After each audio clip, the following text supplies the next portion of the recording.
Alam mo ba, kahit hindi ikaw ang nagmamaneho, pwede kang multahan sa ilalim ng NCAP. Ang No Contact Apprehension Program o NCAP ay traffic system kung saan ang kamera ang humuhuli sa traffic violators.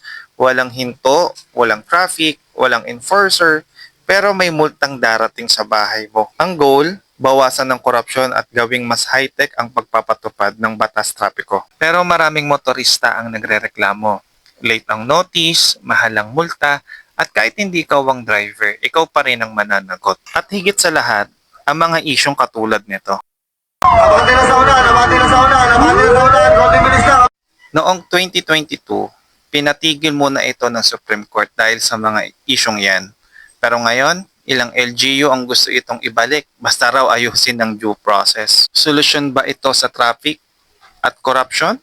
O isa pang problema para sa ordinaryong motorista? Ano sa palagay mo? At kung gusto mong laging updated ka sa PH Politics, i-follow mo na ako.